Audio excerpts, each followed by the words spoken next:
Ambos vinculados à Universidade Estadual Paulista Júlio de Mesquita Filho, Unesp, Faculdade de Ciências Humanas e Sociais, campus de Franca.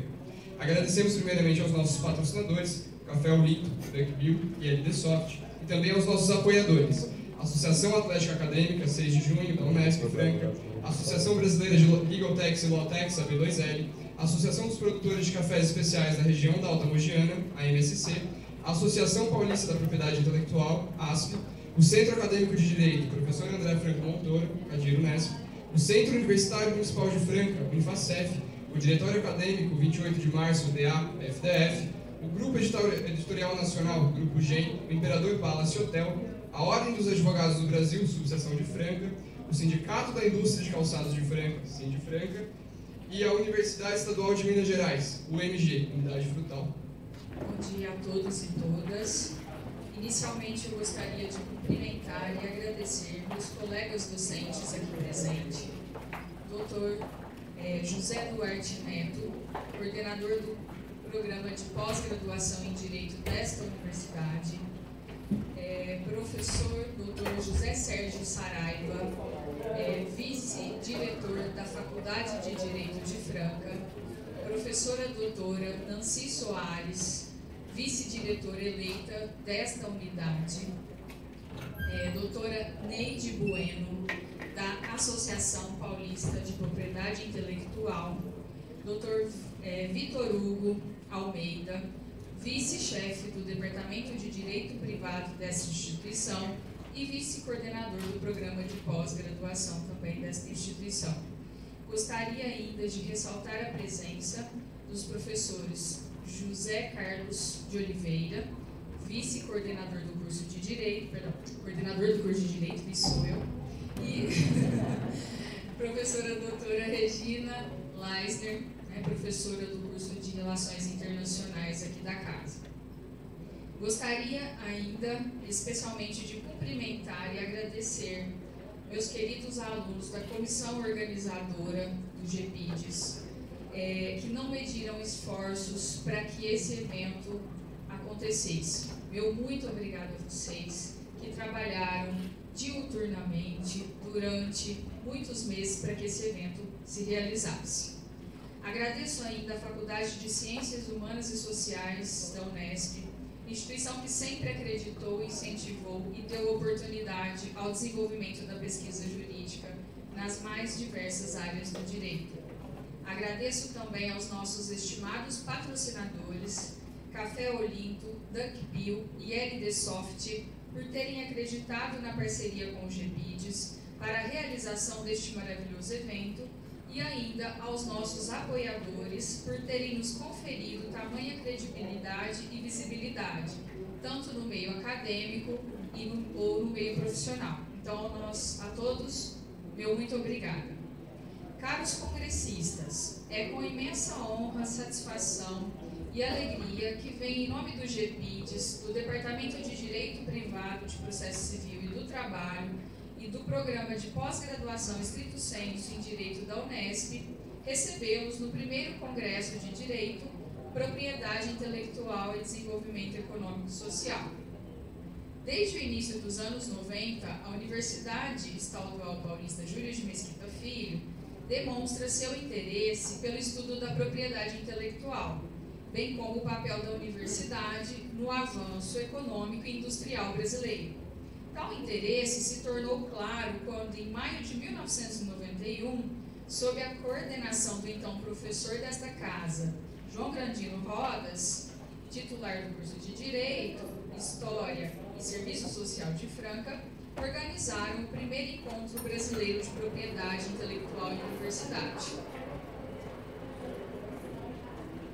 Apesar da proeminência do evento, que contou com a presença de grandes especialistas da área, por muito tempo o tema propriedade intelectual deixou de integrar os eixos principais de pesquisa da Unesp Franca. Até que em 2014, sob minha iniciativa, nascia o grupo de pesquisa em direitos autorais e cidadania nesta casa. O grupo foi criado a fim de incentivar o estudo e a pesquisa em matéria de direitos autorais. Organizamos em 2015 o primeiro simpósio de direitos autorais e cidadania da Unesp, O evento possuiu como foco a apresentação da prática jurídica relacionada à temática dos direitos autorais, bem como a apresentação de sua importância na indústria cultural.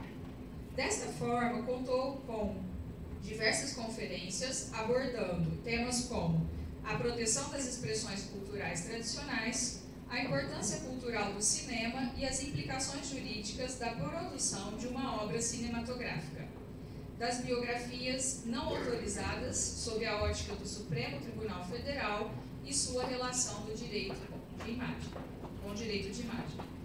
Em 2016, avançados os estudos realizados pelo grupo e com o desenvolvimento de pesquisa por parte de seus membros, o grupo optou por expandir o modelo de evento científico, organizando então o primeiro Congresso de Direitos Autorais e Cidadania da Unesp, que possuiu como tema central os direitos autorais na pós-modernidade, sistemas normativos e fundamentos da cidadania. O evento contou com diversas conferências com as temáticas: Introdução aos direitos autorais e sua projeção na sociedade brasileira pós-moderna, Tutela penal dos direitos autorais, a contrafação na sociedade brasileira, Propriedade intelectual no mercado internacional, Direitos autorais e músicas remixadas. Apresentação de trabalhos acadêmicos, aceito em forma de resumos expandidos, sendo que seus anais se encontram em fase final de publicação. Finalizadas as atividades referentes ao primeiro congresso, e considerando o crescimento das atividades e o ingresso de novos membros, o grupo passou a mostrar interesse e potencial para ampliação e abrangência de suas temáticas abordadas. O resultado de tal avaliação foi a decisão pela mudança de nome e abrangência temática, ocasionando na mudança de Grupo de Estudos em Direitos Autorais e Cidadania para o atual Grupo de Estudos e Pesquisa em Propriedade Intelectual e Desenvolvimento Econômico e Social. Como o GPDAC, o GPIDES se vincula ao Departamento de Direito Privado, de Processo Civil e do Trabalho desta Casa, e possui como objeto de estudo os desdobramentos da proteção, os fundamentos éticos e os impactos econômicos e sociais da tutela jurídica dada aos bens e direitos tutelados sob a denominação internacionalmente hegemônica de propriedade intelectual. Portanto, este é o terceiro evento que organizamos sobre a temática na Casa, uma área de importância imprescindível em tempos atuais, tempos nos quais a produção de bens e a ordem econômica se voltam para o desenvolvimento tecnológico, tutelado perante o direito sob a proteção conferida pela propriedade intelectual. Dados recentes apontam que no século XXI, países desenvolvidos voltam sua produção econômica à geração de bens intelectuais, exportando cultura, tecnologia e conhecimento. Esta produção somente se tornou possível após a mudança do paradigma jurídico global ocorrida em meados dos anos 90, época em que se consolidou a necessidade de uma tutela internacional padronizada dos direitos derivados dos bens intelectuais, visto que, ao proteger a propriedade intelectual, não somente se protege o direito individual de seus titulares, mas também se amplia o acesso à informação e se promove a descentralização dos meios de produção. Eu, como docente da Casa e líder do GPIDES,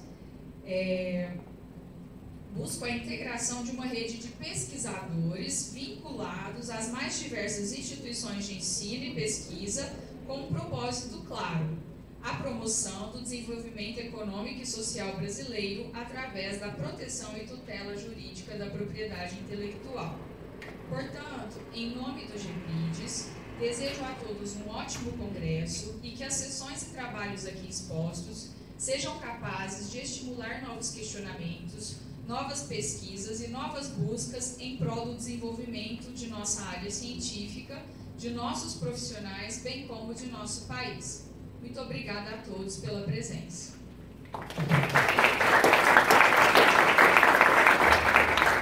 O professor Dr. Vitor Hugo de Almeida, vice-chefe do Departamento de Direito Privado, Processo Civil do Trabalho da Faculdade de Ciências Humanas e Sociais da Unesp.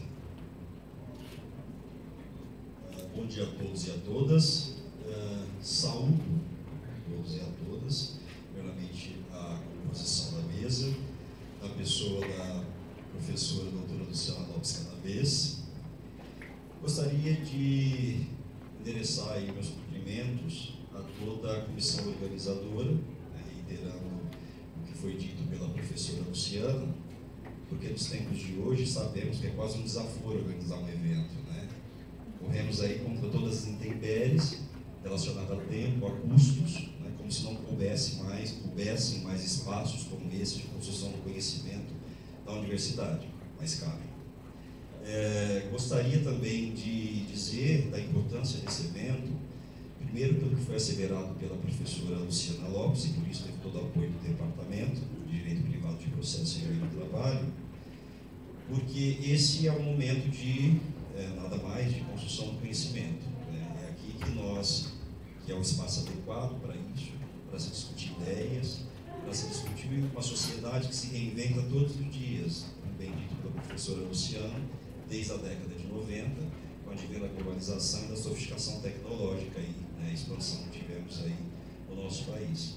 Então, diante desses desafios que nos colocam, porque o direito eu considero como uma ciência apóstolo, a sociedade se reinventa e é o direito que corre atrás para disciplinar condutas e comportamentos, penso ser um espaço adequado e penso ter sido uma feliz ideia resgatar esse evento que se iniciou aí, a ideia dessa discussão, dessa produção do conhecimento que se iniciou na década de 90 e com muita propriedade, princípio direcionado pela professora Luciana Lopes Canavês.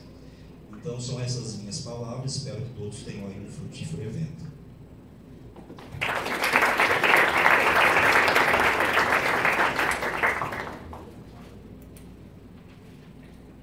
Com a palavra, o professor doutor José Duarte Neto. Bom, inicialmente, bom dia aos presentes. Eu cumprimento aqui todos que aqui estão na figura da professora Luciana. Cumprimento a comissão organizadora por esse evento, por essa possibilidade. E não poderia deixar, como fez quem me antecedeu, o professor Vitor Hugo, lembrar da importância desse evento. A mim cabe, por exemplo, a coordenação do programa de pós-graduação da Unesp, da nossa Faculdade de Direito, que é dentro do nosso programa que nós procuramos construir um conhecimento que seja original, que seja novo e que seja, sobretudo, importante para o Brasil e importante para o Brasil, para o desenvolvimento do país. Nós vivenciamos uma crise que tem distintos aspectos, tem um aspecto econômico, tem um aspecto social, tem um aspecto político e nos diversos eventos, nas diversas situações, nós discutimos crise, e problema e dificuldades. E é alvissareiro quando nós vimos, ou quando nós enxergamos, ou quando nós temos uma possibilidade de um evento como este, que não fala em crise, mas que se propõe a solução, cujo objetivo é a busca do desenvolvimento que nós tanto ansiamos e que parece que esse desenvolvimento econômico e social, sobretudo, porque o desenvolvimento econômico deve servir ao desenvolvimento social, é ele que nos conduzirá ao final da crise ou ao final dos problemas. Então, na verdade, é um congresso, sobretudo essa proposta que a professora Luciana coordena do GPIDES, é uma proposta que me parece de solução, é uma proposta de tentativa de superação das dificuldades que experimentamos. Não poderia também deixar de lembrar ou de suscitar aqui a excelência do grupo que a professora coordena. É um grupo que que tem a preocupação, o firmado, não exclusivamente em criar um conhecimento novo, mas que também e isso está na sua própria nomenclatura, no GEPIDES, de ensinar, de propor, de transmitir o conhecimento e de levá-lo para a sociedade com produtos. Então, ou seja, é uma proposta que muito serve ao nosso programa, que muito serve à nossa universidade e que atende ao tripé da educação, da pesquisa e da extensão. Então, por tudo isso, por esse momento alvissareiro que todos aqui têm de discutir, de debater, de aprender e de construir, que eu parabenizo a professora e, como coordenador do programa de pós-graduação, este é o primeiro congresso, espero e sonho com o segundo, terceiro, quarto, quinto, o sexto, em um número infinito. Obrigado, professora. Obrigado.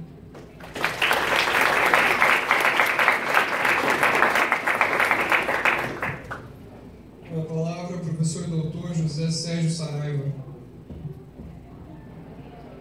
Bom dia a todos e a todas. Primeiramente, quero cumprimentar as autoridades e na pessoa da professora Luciana e dizer que me sinto muito honrado, então, estar aqui nessa casa e participando desse primeiro congresso. Eu, primeiramente, destaco que essa abertura começou com o que tem de mais importante, a parte da sensibilidade. O conhecimento se constrói a partir de 2 pilares, as sensibilidades e as habilidades, que se formam o conhecimento. Esse congresso já começa muito bem, destacando essa sensibilidade, essa apresentação musical. Parabéns aos organizadores. E também destaco, professora, porque não é mais um congresso. Eu penso que os objetivos, quando li os objetivos do congresso, ele é mais do que isso. Ele é um congresso em que envolve vários pesquisadores de várias instituições, onde, então, o resultado é devolvido isso para a sociedade. Primeira importância é quando, então, se ressalta com isso o objetivo maior, que são as universidades, como essa, de destaque, de cenário, então, estadual, nacional e até internacional, quando se propõe a dar uma resposta à sociedade de solução, a uma resposta de caminho, dentro da economia, dentro da melhoria das condições sociais, para todos os cidadãos, que na verdade cumprindo os direitos fundamentais dos quais a Constituição se obrigou. E eu fico muito feliz porque o grupo é de extrema importância, pessoas imbuídas do propósito único, e aí fico muito feliz de participar. E me coloco à disposição para parabenizar então toda a instituição e a iniciativa e espero bons estudos, bons resultados. Como o nosso coordenador disse, com certeza esse é o primeiro de muitos que virão de qualidade e de resposta então para a nossa sociedade. Muito obrigado.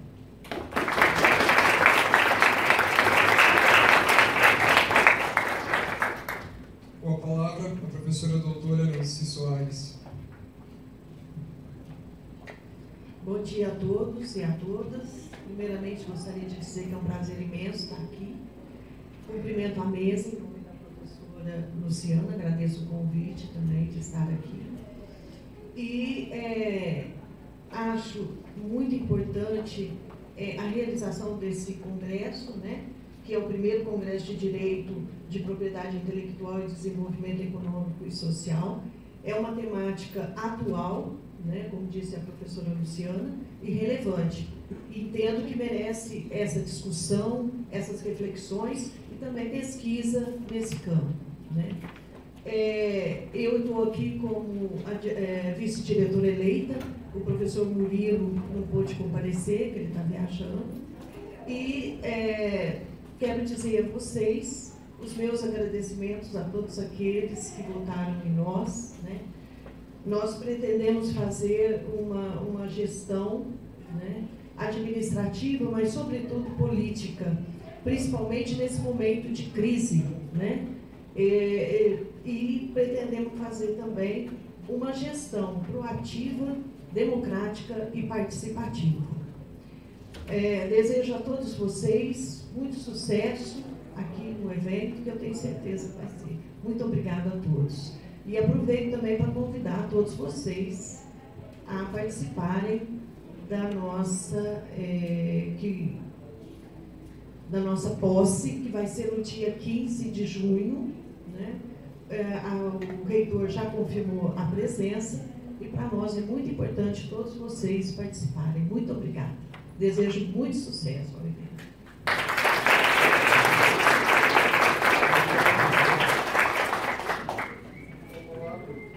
Com a palavra, a professora Neide Bueno.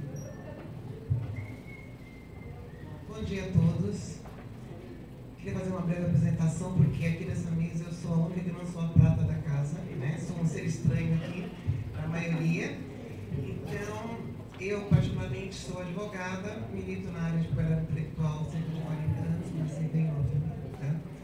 E tenho muita paixão por esse tema, por essa área, com certeza, e sou muito suspeita para falar. Faço parte da diretoria executiva da Associação Paulista de Propriedade Intelectual, na qualidade de diretora cultural. Então, como diretora cultural, eu promovo nas associações congressos, palestras, eventos, seminários, workshops, todos ligados à propriedade intelectual. Porque a função principal e o objetivo da ASP é justamente a disseminação da propriedade intelectual, principalmente entre os jovens advogados e estudantes, para poderem ter uma consciência da importância que é essa área dentro da conjuntura econômica mundial. Tá? Na verdade, a propriedade intelectual ela tem uma função social e econômica, e principalmente econômica.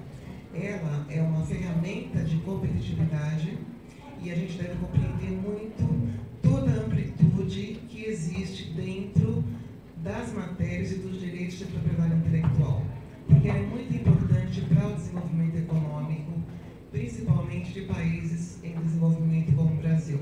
Então, é uma grata satisfação e eu agradeço novamente a professora Luciana e toda a comissão organizadora desse congresso, do GPIDES, por poder ter a honra de participar tanto aqui nessa mesa da abertura como palestrante e das comissões aí de trabalho desse congresso, que realmente é uma iniciativa muito interessante de continuidade do tema por parte da professora e sua equipe, tá? Que eu acho que vai ser muito importante para o aprendizado de vocês e esse conhecimento amplo de uma área que está e continua em plena expansão, tá? Em matéria de direito econômico e de direito de uma forma geral. Muito obrigada.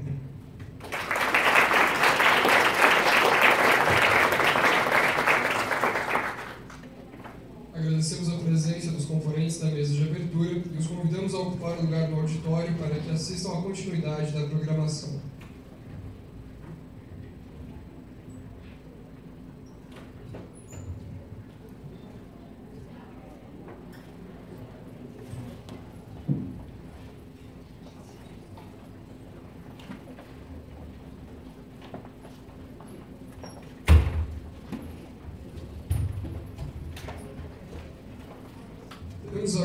Receberemos agora a mesa redonda intitulada Direito, Propriedade Intelectual e Ciência, pesquisa acadêmica aliada à prática jurídica contemporânea. Neste momento, apresento a composição da mesa. A professora doutora Luciana Lopes Canavês, graduada em Direito pela Faculdade de Direito de Franca, FTF, mestre em Direito pela Universidade de Franca, Unifran, doutora em Direito pela Faculdade Autônoma de Direito de São Paulo, FADISC. É, atualmente, docente nos cursos de graduação e pós-graduação em Direito, vice-supervisora do Centro Jurídico Social e líder do GPIDES, vinculada à Universidade Estadual Paulista, Unesp.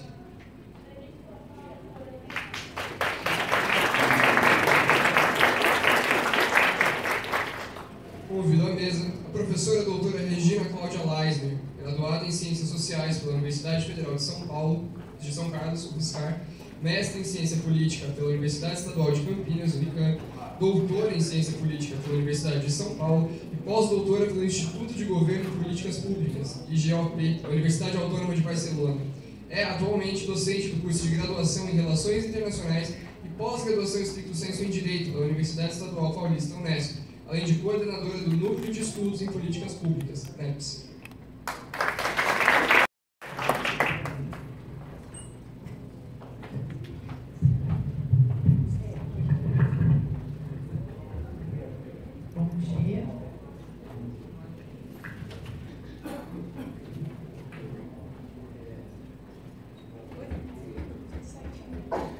Bom dia.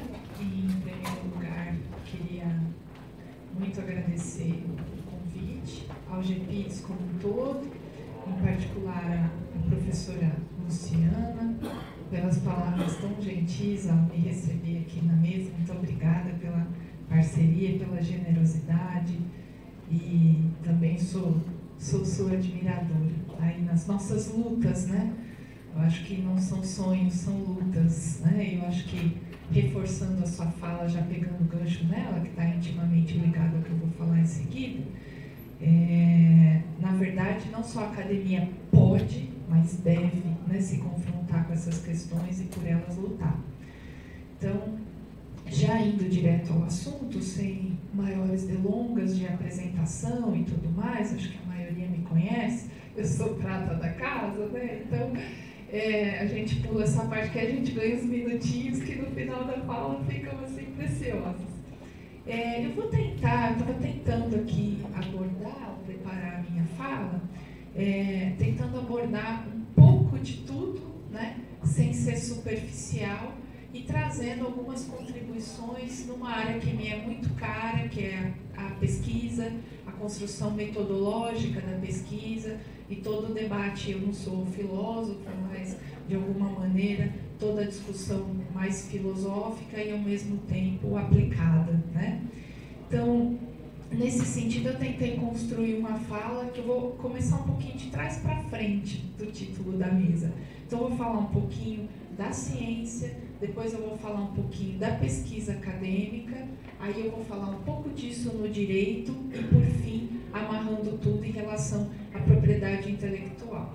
Eu vou tentar aqui, estou com o cronômetro aqui, Luciana, para não me estender demais, para não tomar tempo do debate, né?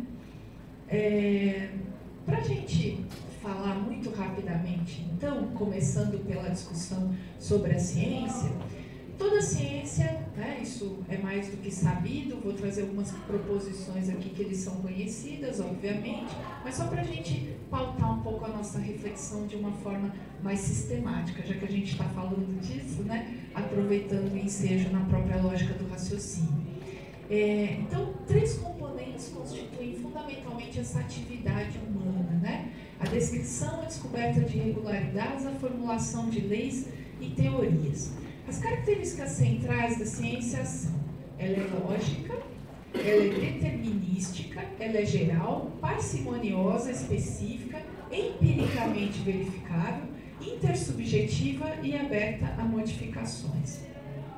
Então vejam, né, todas essas características, elas dizem respeito a qualquer área do conhecimento, né? Então os filósofos da ciência já disseram e dizem, né, recorrentemente, que a lógica da ciência, seja ela do ponto de vista das exatas, das humanas, das biológicas, é a mesma. Aliás, eu gosto muito de um filósofo que propõe uma nova divisão, né, não entre as exatas e as humanas, mas entre as fáceis e as difíceis.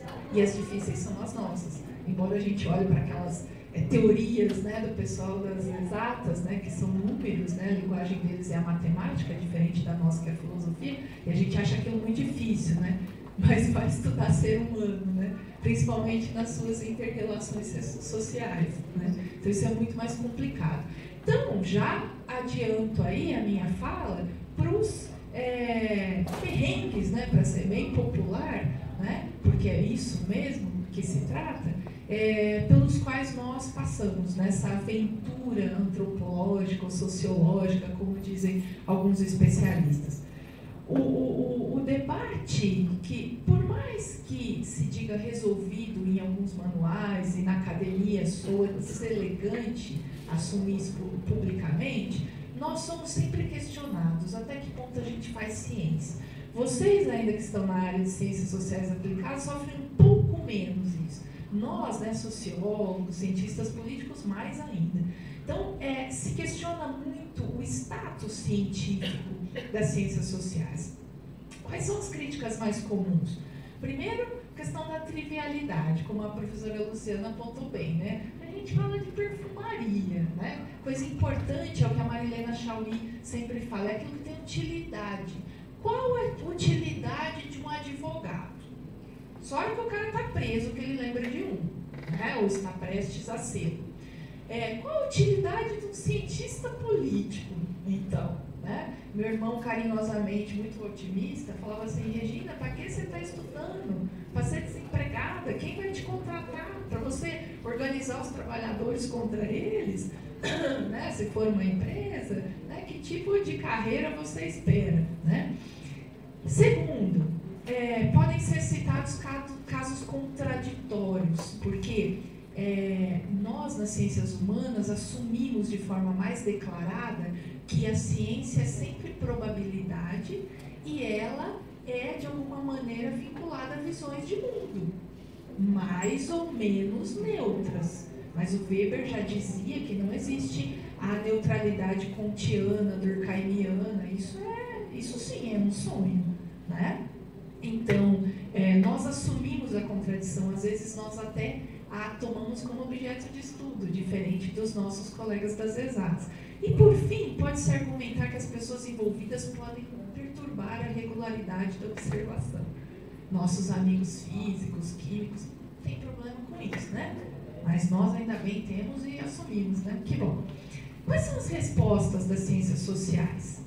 Nem tudo que parece óbvio é. E as ciências sociais buscam olhar por trás das aparências. Isso é a beleza da nossa área. É o desafio e, ao mesmo tempo, a beleza. A ciência é sempre probabilidade, então ela não é absoluta, óbvio que não. E perturbações de ordem casual existem, sim. Agora, a diferença entre um bom profissional, um bom pesquisador e um mau pesquisador é aquele que, né, faz disso o seu modus operandi e aquele que consegue superar isso.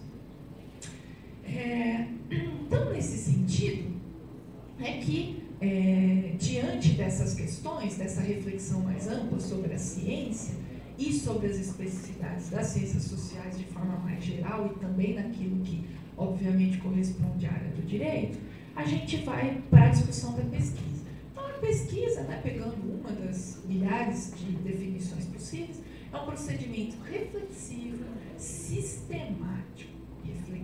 sistemático, controlado e crítico, que permite descobrir novos fatos ou dados, relações ou leis em qualquer campo do conhecimento. Então, para a gente lembrar ali, não sei se está muito boa a cor, né? Mas para a gente lembrar rapidamente aquilo que todo mundo que já fez TCC ou está em vias de, ou fazendo mestrado, se debruçou, né? A gente tem lá a preparação da pesquisa, definição do problema, objetivos, né? Problema é a minha pergunta, as hipóteses são as possíveis respostas, aos quais eu vou testar. Essas respostas, elas têm que ser estudáveis, né? E, portanto, verificáveis, aí eu preciso indicar as variáveis, a delimitação do meu universo, da minha amostra, organização do instrumental. E aí, indo para a execução da pesquisa, coleta de dados, análise e interpretação dos dados, organização e análise final.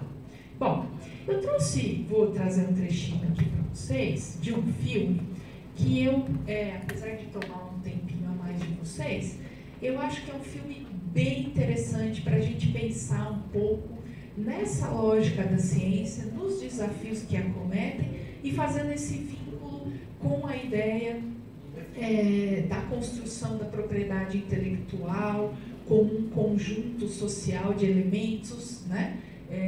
O embasando, enfim, é um filme que traz para a gente, não sei se você já conhece, é um filme de 93, chama-se A Vida Continua e é sobre a descoberta da AIDS. Eu vou só passar um trechinho para dar uma pílula e depois a gente conversa um pouquinho mais.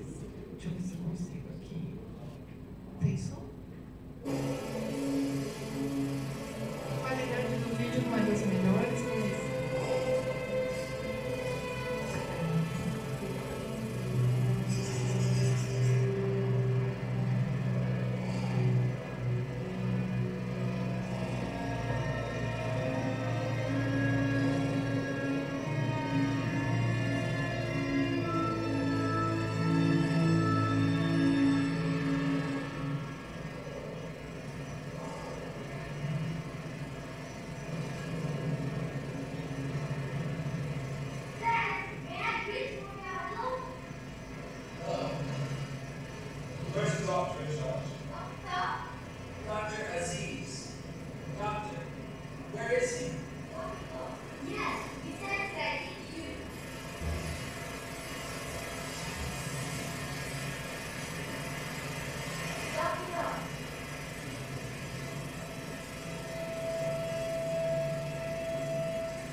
il est entré à l'hôpital, il était atteint d'une cystique pneumonaire, pas de maladie majeure.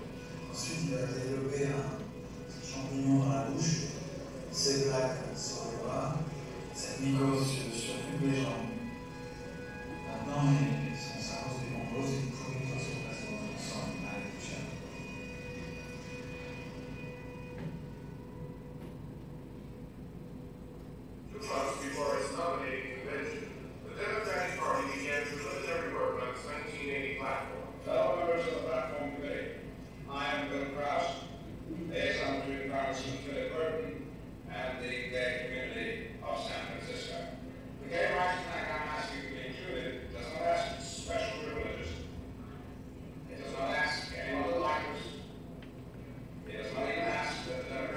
give us any of the legal protections which are considered the right of all other Americans. What this amendment asks is that the Democratic Party recognize that we, the gay people of this country, are also human.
Desculpe por ser um pouquinho longo o trecho, mas eu acho que é bem importante e bem significativos. Vários pontos, né, se vocês conseguirem prestar atenção nos detalhes, que são muito pertinentes aqui na nossa discussão, né? Então, vou falar muito rapidinho isso aqui, depois posso até deixar esse slide, se alguém quiser fazer assistir o filme, que eu super recomendo, e fazer uma leitura um pouquinho mais detalhada, né? Vocês viram então que a gente tem aí um tema, né? Descoberta da AIDS, o vírus da AIDS. Aí você tem a delimitação do assunto, né? O filme, entre outras coisas, nos ajuda a perceber, por isso que eu trouxe aqui, como funciona desde a sensibilização para a pesquisa até a sua efetivação, considerando também os percalços, dificuldades, etc. Então, a delimitação do assunto, né? Estados Unidos, São Francisco, década de 80, governo Reagan, e a justificativa, né? Que a DST, ou a doença, ela destrói o sistema imunológico e mostra-se fatal. Então, a primeira questão, né, que se coloca, e essa equipe multidisciplinar que é montada pelo Centro de Controle de Doenças, né, dos Estados Unidos, vocês veem que é uma equipe multidisciplinar de sociólogos, epidemiólogos, né? Não sei, eu não lembro desse detalhe, teria que ver o filme olhando para isso, se tinha alguém envolvido diretamente do direito, mas eu lembro que em vários momentos da pesquisa, a prática jurídica, o direito, né, enquanto os seus aplicadores, foi fundamental para garantir a pesquisa, garantir o seu encaminhamento, né? O ponto de partida tem a ver com uma certa revisão da literatura, que é o que a gente sempre faz na pesquisa, de estudos que descreviam o aparecimento de certas doenças, né, que tinham a ver com a pneumonia e pneumocística. E aí, ao longo da pesquisa, se começa a levantar uma série de hipóteses, né? Vocês veem que os especialistas já levantam, né, em relação a animais, em relação às relações sexuais, o que come, etc. E aí você, ao longo do filme, vai se mostrando várias hipóteses. Então, o problema: qual a doença que está ocorrendo e como ela se transmitia? As hipóteses: doença dos homossexuais, inclusive, né, vocês veem que no começo ela é conhecida como a doença dos gays, o que gera uma série de problemas, né? Vocês veem já logo de cara nessa cena, ele filtrando o que vai ser publicado, até porque nós estamos, né? Se entre os democratas aquele homossexual já foi bem pouco aplaudido, imaginem numa era Reagan. Eu não lembro quem que foi antes do Reagan, que era um presidente democrata. Mas você tem muito essa vinculação, então, à doença dos gays. E aí a gente sabe, né, e conhece da história, o quanto isso, de certa maneira, atrasou, né, porque são gays, então, né, são menos seres humanos, menos importantes, e toda a discussão em relação a isso. Aí você começa a ter uma série de outras hipóteses que vão surgindo. O ápice dela é quando morre uma mulher que faz uma transfusão de sangue, que é heterossexual, nunca teve nenhum outro tipo de relação. Então isso começa a trazer novas hipóteses. Mas o que se tem ao longo do filme, isso fica claro, são indícios, mas nada que se possa provar cientificamente. Achamos, sabemos e podemos provar, suspeitamos ou sabemos? E aí vem as limitações, né? Os recursos financeiros, os cortes na era Reagan, os laboratórios com equipamentos adequados, essa cena, né, da máquina de café já está um demonstrativo, né? Imagina os equipamentos. Eles têm uma dificuldade mais concreta, depois isso é comprovado. A questão do preconceito, né, bastante complicado durante o filme.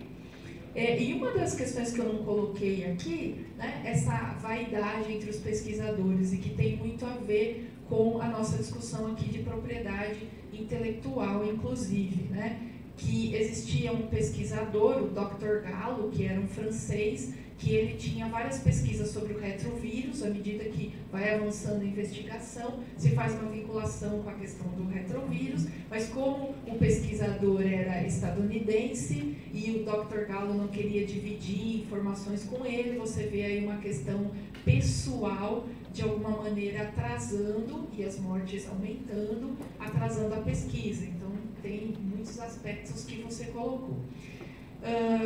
Então, aí o desenvolvimento da pesquisa mesmo, e elas foram feitas em função de variáveis, da amostragem, né, que começou com os homossexuais masculinos, depois foi para os hemofílicos e depois para as pessoas que receberam transfusão de sangue. Instrumentos, entrevistas, vocês viram, né, tentar perscrutar a vida das pessoas de toda maneira, teste com bolinhas, aplicação do vírus em ratos, sociograma, teste de laboratório, etc, etc. Procedimentos, questionário, coleta de amostras, envolvimento pessoais, aí também as iniciativas em laboratório em relação ao vírus e a análise de dados, através do sociograma, correlação entre doadores e pacientes, mães com doença. Conclusão, doença AIDS, né, ela até então não tinha nome, e transmite-se pelo contato com sangue e esperma contaminados e também no contato com as mães na gravidez. Não escolhe raça, nem cor, nem sexo. Isso é extremamente empoderador, vamos dizer assim, né? Apesar de ser na desgraça, mas de alguma maneira traz uma visibilidade à questão sexual, um debate muito importante sobre a questão sexual. O que o direito tem a ver com tudo isso, né? Então, qual a relação do debate do direito com a ciência, com a pesquisa científica e a partir, utilizando o exemplo desse filme? Bom, então, primeiro que a pesquisa científica é a base para a construção de qualquer campo de conhecimento. Isso não se faz diferente no caso do direito. Seus métodos e suas discussões teóricas são essenciais para marcar e definir o ponto de partida para a definição de a compreensão que se estabelece no mundo. Então, eu sempre comento com os meus alunos, o que perfaz uma área não é o objeto que se estuda, é como a gente olha para ele. Por exemplo, a justiça. A justiça não é um objeto per si do direito, os cientistas políticos estudam justiça, né? Entre outros pensadores. Mas o direito tem um olhar próprio a partir do seu arcabouço teórico-metodológico, assim como a ciência política tem a sua. Então, a gente, né, como diria o saudoso Florestan Fernandes, os objetos eles estão aí, na realidade, e cabe aos cientistas organizar a mirada sobre eles a partir das suas lentes, seja do direito, da sociologia, da ciência política, etc. Então, para além, então, esses são os pressupostos. Para além do campo do direito, e de modo geral, eu acho que é importante a gente salientar algumas coisas aqui, que, falando com a Luciana, percebi que ela gostaria que eu trouxesse para a mesa. Que, primeiro, a ciência não é absoluta, né? O Habermas sempre faz aquele comentário que a ciência acabou assumindo o papel da religião nos tempos mais contemporâneos, embora nos tempos mais atuais, não sei se o Habermas concordaria comigo, a religião está tomando o seu poder de volta, desafortunadamente. Não que a ciência seja absoluta e ela seja indiscutível, muito ao contrário, mas ela perfaz um tipo específico de conhecimento que nos é mais confiável justamente pelo fato dela ser sistemática, né? Dela seguir uma série rígida de padrões e regras que de alguma maneira fazem com que esse conhecimento não seja mais confiáveis, mas ela é feita por homens falíveis e subjetivos, portanto. Então, ela, apesar de seus limites, é o conhecimento mais confiável disponível.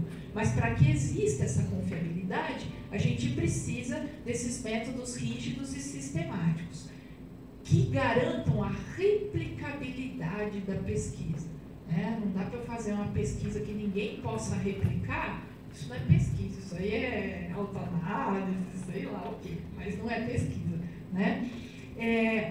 A questão é que esses métodos rígidos, né? Muitas vezes acabam perfazendo um olhar muito tecnicista e uma visão exclusivamente quantitativista da ciência. E nós não podemos, não é só porque a gente está no campo das humanas.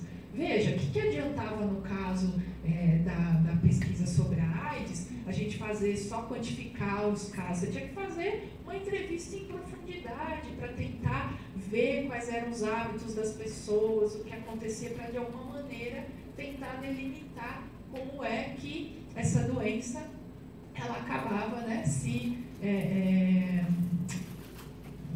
espalhando. Cumpre também destacar que ela é construída por interesses políticos, interesses econômicos que são muito fortes, né? Eu trabalho com avaliação de políticas públicas e volta e meia eu vejo gestores me perguntando, né? Professor, mas que adianta a gente fazer uma avaliação linda, né, de um projeto de saúde, por exemplo, e depois quem contratou a pesquisa não permite que a gente publique determinados dados, porque de alguma maneira não contemplou aquilo que ele esperava, seja um político, seja o Ministério Público, quem quer que seja, né? Você tem interesses de várias ordens, né? Por isso é importante a gente, como disse muito bem a Luciana, estabelecer como padrão que a pesquisa científica é sim política. Aliás, na verdade, a gente não sai da cama sem vontade política, né? Como cientista política eu não poderia me eximir de fazer essa fala, né? Por mais que às vezes a gente tente dizer que somos apolíticos e gostamos de dizer isso, alguns, para mim, bastante equivocados, né? Toda a nossa tarefa é uma decisão política e a nossa, em particular, especialmente voltada para essa dimensão da vida. Mas vocês veem que os aspectos políticos, os aspectos econômicos são centrais, né? Inclusive nas nossas agências de fomento a gente vê isso, né? Volta e meia alguns alunos vêm com alguns projetos de pesquisa e falam, olha, é legal, eu oriento, tá, mas a gente precisa, e depende um pouco da boa vontade do parecerista, porque alguns temas não são tão interessantes, algumas reflexões não são tão interessantes. Então, aqui se interconectam, para eu ir caminhando para o final, né, que eu já me estendi, dos meus 30 minutos, aqui se interconectam, então, ciência, pesquisa e direito. Mas, para além de de pensar a pesquisa científica dentro da lógica científica, a pesquisa dentro da lógica científica como uma ferramenta, eu chamaria atenção para pensá-la como a ferramenta, em caps lock, né? De modo que ela não seja uma das alternativas, mas ela seja a base da reflexão no campo do direito como letra maiúscula e aliada à prática jurídica também, né? Essa é a ideia que se busca destacar nessa mesa. O quanto faz-se fundamental que a prática jurídica seja balizada na pesquisa, pela pesquisa acadêmica, ficaria até melhor, de modo a alcançar níveis de excelência cada vez maiores, aliados ao comprometimento da lógica da cidadania no Estado de Direito democrático. Do ponto de vista da prática jurídica, essa pesquisa científica, ela se faz, então, como eu disse, fundamental como base para o conhecimento. Conhecimento o mais confiável possível, né? Tanto para as investigações como para as conclusões, né? E que, de modo geral, seja garantidora de acesso indiferenciado a todos, com margem mínima de erros, de injustiças, de preconceitos e desigualdade de tratamento.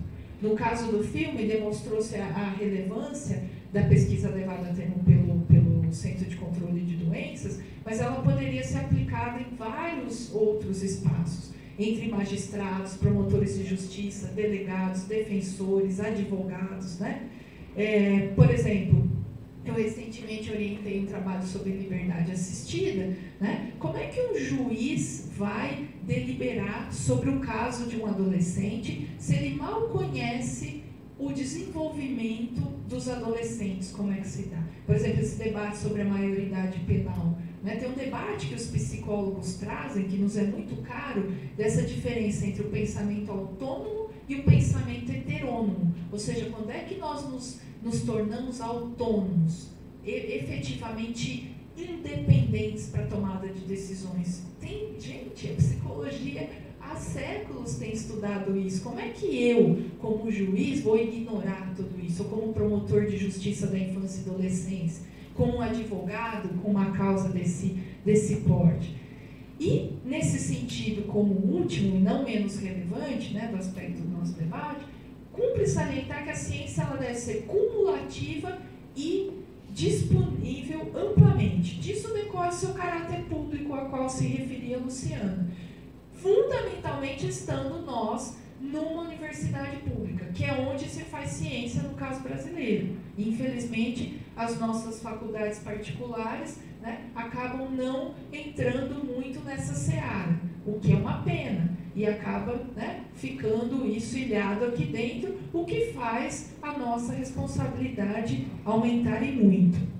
Então, direito, disso decorre, então, desse caráter público, a relevância de que o direito e a prática jurídica estejam alinhados, de modo a garantir que, ao mesmo tempo em que haja respeitabilidade em relação aos sujeitos autores das descobertas científicas, obviamente, né? E numa sociedade liberal, numa democracia também de cunho liberal, há que se respeitar a questão da individualidade, mas que junto com isso haja a proteção e a regulamentação do interesse público envolto no conhecimento científico. E esse é o grande papel do direito nessa proteção, nessa regulamentação. Isso garantiria que a propriedade intelectual não se tornasse óbice ao interesse comum, sobremaneira em uma sociedade capitalista em que prevalece a lógica individualista e comercial, infelizmente. Muito obrigada pela atenção. Esse é meu e-mail. Qualquer coisa, estou à disposição. Muito obrigada.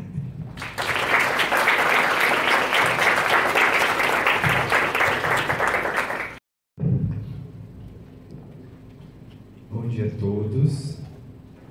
Bom, primeiramente eu gostaria de também agradecer a essa mesa maravilhosa que está aqui. Primeiramente a professora Luciana, que a gente já vem aí há algum tempo nessa luta, né, Lu? Desde a fundação do GPDAC, que era o grupo de direitos autorais, até hoje eu vejo que muito mudou. E eu fico muito feliz de voltar aqui como convidado e ver tanta gente, até mesmo o número de pessoas participantes do congresso. No começo era muito difícil da gente conseguir convencer as pessoas de virem assistir, era uma coisa muito iniciante ainda, né, Lu? O pessoal ainda não estava familiarizado, então ver que as pessoas estão vindo, estão tendo interesse, isso é muito legal. A professora Regina nunca tinha tido a oportunidade de conhecer, mas fez uma explanação brilhante e posso dizer que muito do que ela falou aqui se conecta com o que eu vou falar. Só que assim, gostaria de falar primeiramente que eu não fiz slide para vocês, só fiz para mim, porque eu acho que a minha fala vai mais no sentido de uma sensibilização e de um bate-papo, porque primeiramente eu estou muito mais próximo de vocês, alunos, do que dos professores aqui, do professor Zé Carlos, do professor Vitor Hugo, do professor da FTF, delas que já têm uma carreira, que já estão consolidados academicamente. De vocês, para mim, são só alguns meses aí de diferença e algumas coisas loucas na vida, como TCC, OAB e começo no mercado. Bom, eu gosto muito de falar da propriedade intelectual, e isso a gente estava até conversando ali fora, né? Porque a propriedade intelectual, na minha opinião, ela é o caminho para a gente conseguir sair disso que a gente vive hoje. Essa situação é até ruim falar esse termo, né? Mas medíocre no sentido de mediano, né? Do país, assim, com tantos problemas, tantas desigualdades, isso é só um reflexo, a questão da crise dentro da universidade pública, o corte de orçamento, como isso vem diminuindo, a gente já previa lá atrás, né, Lu? A gente já viu acontecer e progredir, vamos dizer assim. Então, eu acho que a propriedade intelectual, ela é um caminho para a gente sair de tudo isso. Mas por que ela é um caminho para a gente sair de tudo isso? Porque a gente vê que realmente a gente está inserido num contexto capitalista. Ninguém até hoje conseguiu quebrar isso. E a pós-modernidade está aí para mostrar que a gente tem que se virar da maneira que pode para conseguir efetivar essa efetivação de direitos, essas garantias sociais e tudo mais. E a gente percebe que às vezes a gente caminha entre trancos e barrancos, mas a gente nunca pode desistir. Porque se a gente desistir, quem lutará por nós, né? Senão nós mesmos. Então, as considerações iniciais sobre a pesquisa, e o meu trabalho aqui é muito mais incentivá-los a pesquisar, porque o estudante, às vezes, ele tem um pouco de receio de começar a pesquisa. Ele tem um pouco de medo, ele acha que ele não vai dar conta, acha que é muito difícil, acha que é... E a gente precisa contornar tudo isso aí, porque realmente são várias coisas acontecendo na vida universitária, várias coisas muito mais legais do que às vezes sentar e ficar na frente do computador pesquisando. Só que isso é muito gratificante depois que você consegue entrar nesse mundo e ver que ele te dá uma projeção assim fantástica não só como acadêmico mesmo, mas como ser humano. Porque é impossível a gente conseguir chegar a algum lugar sem nos questionarmos, sem pensarmos nas coisas que acontecem ao nosso redor, sem tentar dentro dessa racionalidade capitalista, que tem muita coisa ruim, mas tem muita coisa boa também, ser bem-sucedidos nos nossos objetivos, nos nossos sonhos. E parar de sonhar a gente nunca pode. A universidade pública realmente passa por um momento extremamente complicado. Então, esse investimento público nos estudantes, né, a gente vê que às vezes não tem nem Rio que chegou a fechar? Então, são várias coisas que... E quando você fala em direito, na formação em direito, a gente se questiona muito, porque a advocacia, ela é técnica. O advogado, ele é técnico. Ele precisa resolver um problema a partir das leis e do arcabouço jurídico que ele tem. Mas será que seria só isso? Será que é só... Porque a gente pode se acomodar e simplesmente nos tornarmos advogados que vão resolver os problemas lá, os clientes e tudo mais. O que eu não julgo muita gente, porque a gente precisa sobreviver, né, gente? A gente precisa ganhar dinheiro, a gente precisa... Enfim. Só que quando você tem a oportunidade de estar inserido num contexto tão rico como uma universidade pública, com pessoas tão gabaritadas, com pessoas que têm a condição de te dar a oportunidade de ir além, eu acho que é muito bom se utilizar disso, né?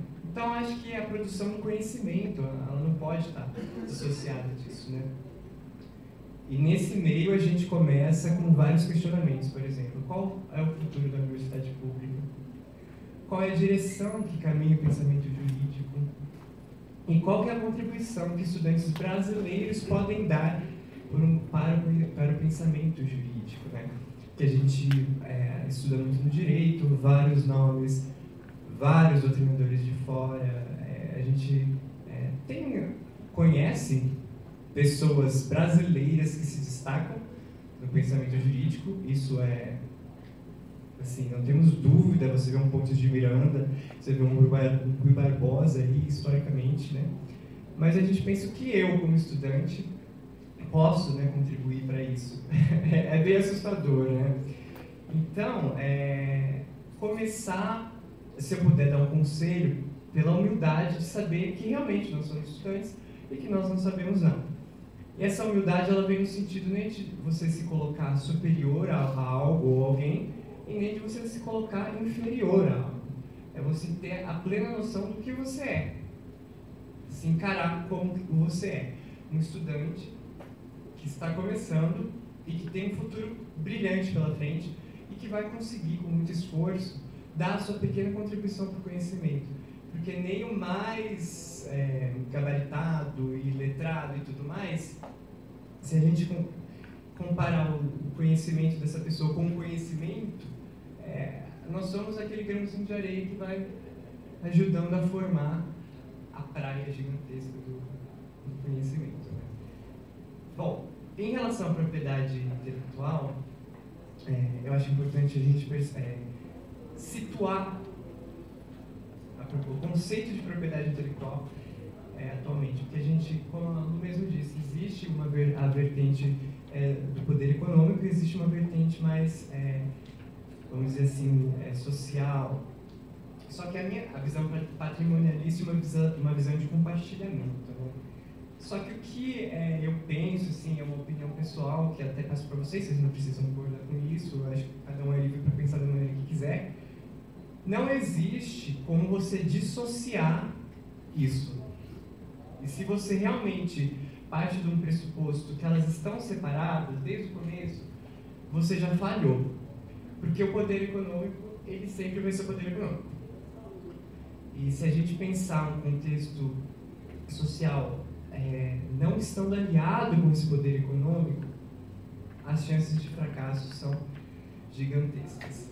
Existe uma questão muito polêmica dentro da propriedade intelectual, que é a questão do monopólio, porque independente de qual área da propriedade intelectual, seja direito autoral, seja parte industrial, marcas, patentes, seja, sei lá, desenho industrial, enfim, todo esse universo riquíssimo que a gente comentava ali fora, todo ele se baseia num princípio que, por determinado tempo, haverá um monopólio.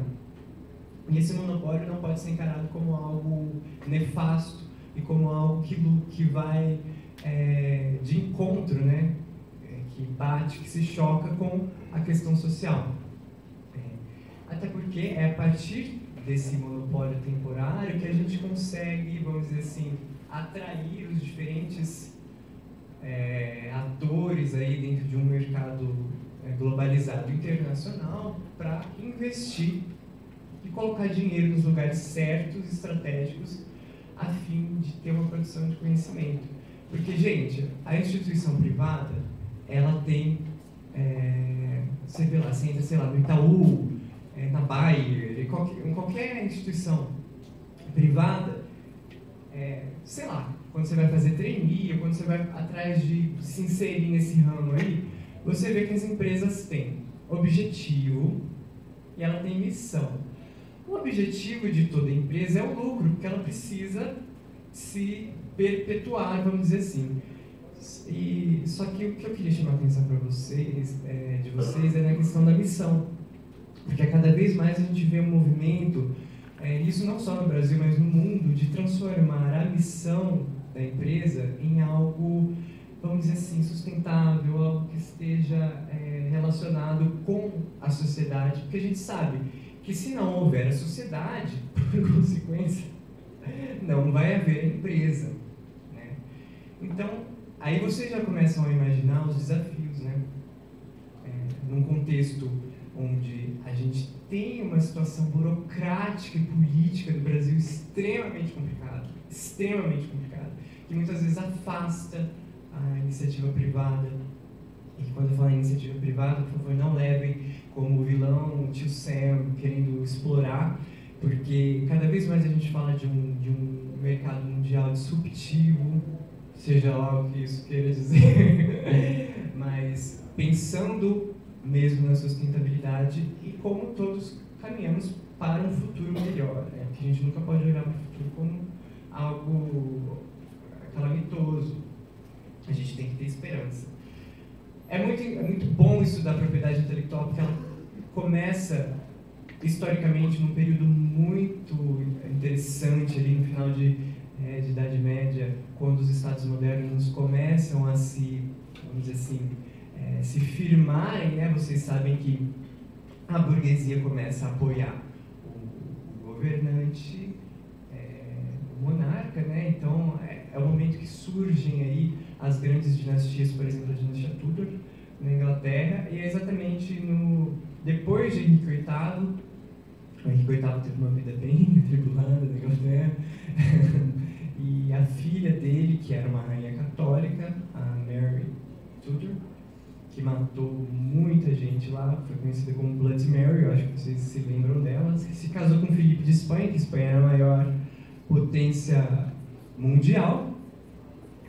E depois de mais ou menos uns 18 anos que a prensa tinha chegado à Inglaterra, eles começam, em 1557, a dar os monopólios não para o autor, para o comerciante do livro, porque era importante naquele momento controlar o que era produzido, e tudo que era produzido não poderia ser contra a monarquia.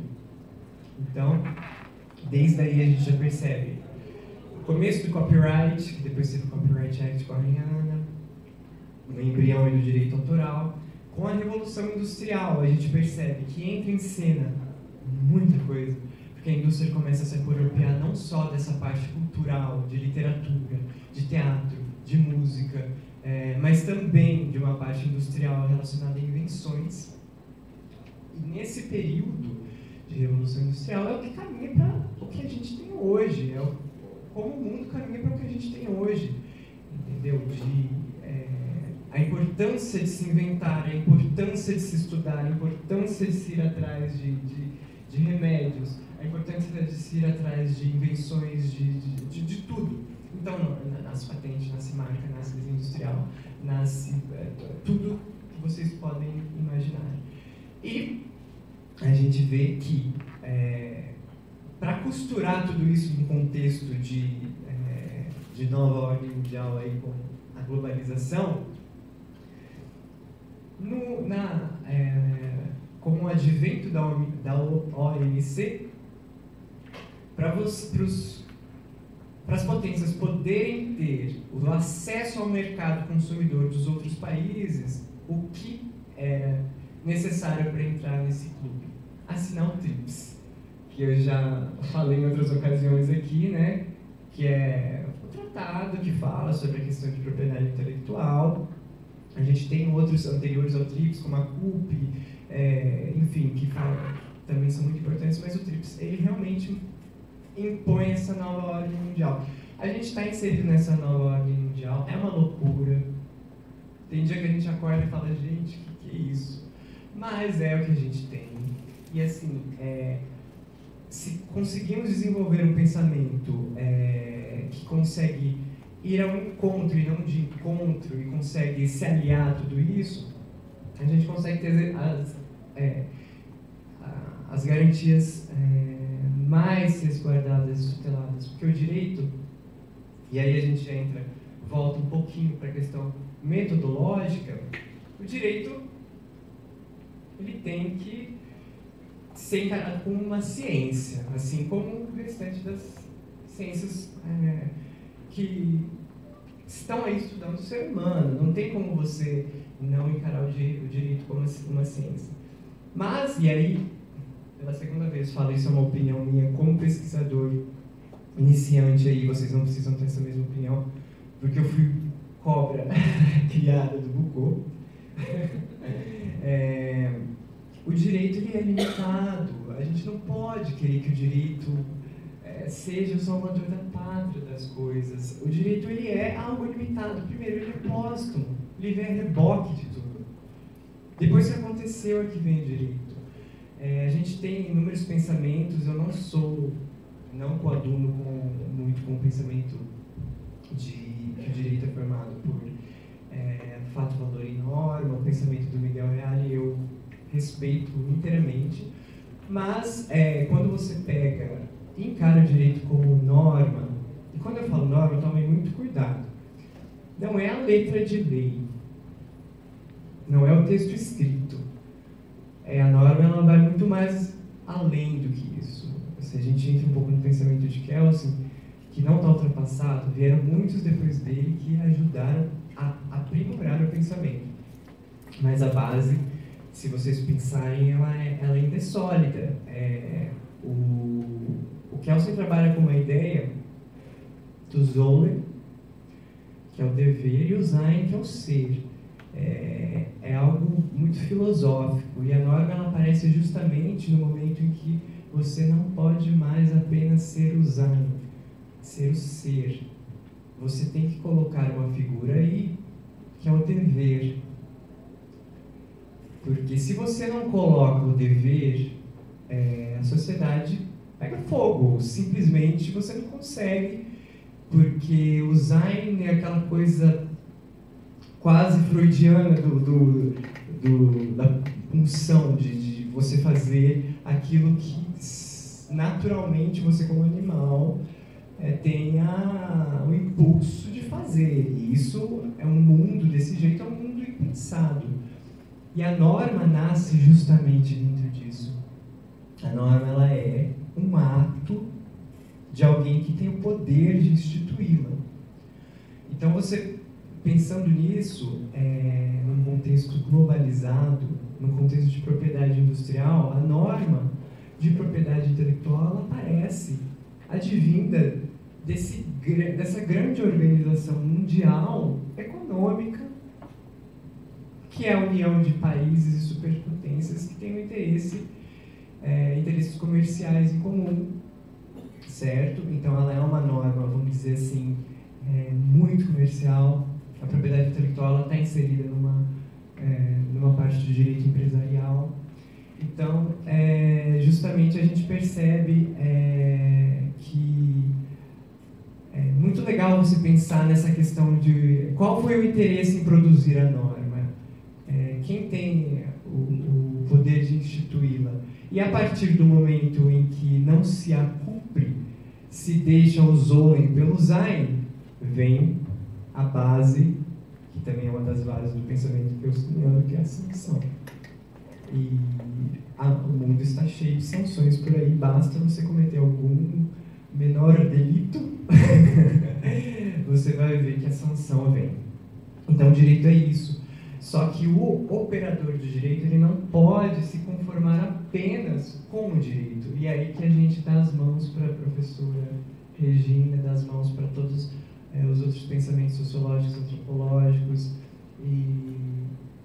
porque o ser humano que lida com o direito, ele não pode ser um tecnicista, ele não pode ser apenas um operador, ele tem que pensar no contexto. E isso vai até, num sentido hermenêutico, para uma interpretação teleológica da norma, que seria o quê?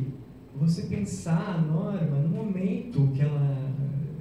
no seu momento social, o que está acontecendo ali, qual que é o cabimento dela, qual que é o sentido de você ter a norma. E tudo isso você só faz com grande esforço intelectual do operador do direito. O direito não é tudo isso, mas para você fazer com que aquilo tão limitado que é o direito, a gente sabe que é tão incipiente, consiga-se garantir o mínimo para a sociedade, garantir o mínimo dos direitos, as dimensões dos direitos humanos e tudo mais, você precisa ter um operador de direito que pensa, um operador de direito que pesquisa, um operador de direito que vai atrás, que se questiona. E isso é algo que é muito primitivo, a gente percebe no ser humano. Muitas pessoas simplesmente elas não param para questionar sobre as coisas, elas não param, elas não têm esse interesse de questionamento. E é engraçado que a ciência é até muito isso, né? Você se afastar um pouco do objeto para você conseguir enxergar aquilo de uma forma científica. As pessoas, e isso eu falo vivendo na cidade de São Paulo, que é caótica, né? A pessoa vive, dia após dia, e não pensa muito, não pensa naquilo que faz. Então, você dá um passo para trás, você pensar o direito, realmente é algo muito importante. Então, para finalizar minha fala, como sugestão aí para quem está começando a pensar, a desenvolver algo acadêmico, no sentido da pesquisa, tranquilamente, gente. Escolha uma área, comece a flertar já com o tema, escolha de orientador, isso é muito importante. Você se identifica com o professor, com a área de pesquisa dele, você se identifica com a matéria que ele dá na faculdade, isso é muito importante. E toda a questão técnica, a professora Regina já explicou aqui, que tem a questão da delimitação do tema. Isso é muito bom você vocês terem uma aproximação legal com o orientador e a opção metodológica. Lembrando que dentro, isso em todos os lugares, mas é sempre bom a gente pontuar que metodologia não é método. O método é aquilo que você vai conseguir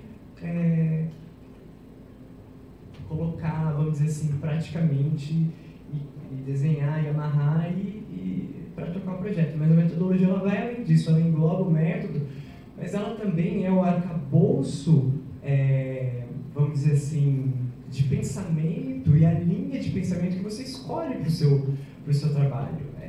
E é muito bom, é muito importante pensar isso. Você vai para uma ótica weberiana, você vai para uma ótica kelseniana, Habermas.